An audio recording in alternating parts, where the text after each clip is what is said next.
खान, है पांडवों, ये भोग्य नहीं है कि जो शत्रुओं के बल से अंत करने वाले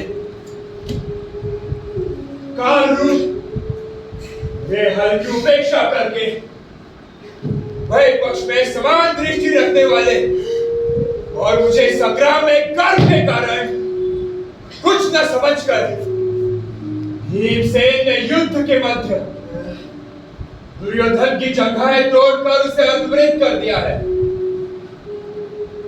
हे दुर्योधन, कुछ समय तक धैर्य का अवलंब करो, जब तक मैं इस महान हल को भीमसेन के वक्षस्थल रूपी खेत में जोतता हूं,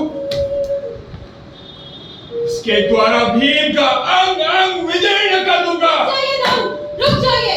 बीच में दाव का ना, अब ये संग्राम मेरे और उस वृकोदर के बीच होगा और मुझे रोकने का प्रयास कदापि न करना, सारे प्रयत्न व्यर्थ हो जाएंगे।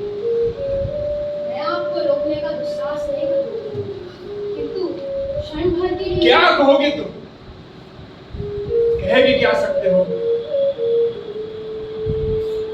तुमने देखा नहीं कैसे उस नरभक्षी भीमसेन ने अधर्म का आश्रय करके केवल दुर्योधन का ही घात नहीं किया, किंतु अपने महान कुरुवंश के विनय संपत्ति का भी नाश कर दिया है। से दंड अवश्य मिलेगा। मैं आपकी बात से सहमत हूँ। आपको लगता है कि भीम ने धर्मों का आश्रय किया है, तो अवश्य किया है। परंतु आप ये भी तो देखिए कि इस दुर्योधन ने कितनी बार धर्मों का आश्रय किया। वारणावत के महल में आग इसने लगाई, युद्ध सभा में छल से पांडवों का राजपाट, उनका अधिकार उनसे छीन लिया गया। कुरुवंश की कुलवधू द्रौपदी का भरी राज्यसभा में अपमान हुआ और ये सब धर्मी ने अपनी जंघाएं पीट पीट कर द्रौपदी को उन पर बैठाने की बात की थी। तब आपको अपने धर्मों का ज्ञात नहीं हुआ।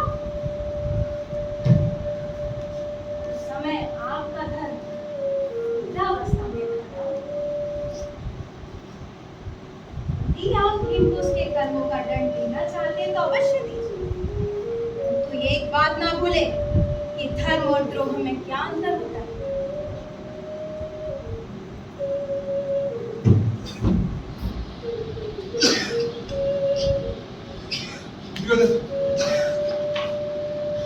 दुर्योधन, उससे बदल धैर्य रखो। लाए हुए इस हल के द्वारा जिनके शरीरों को विक्षत कर दिया है,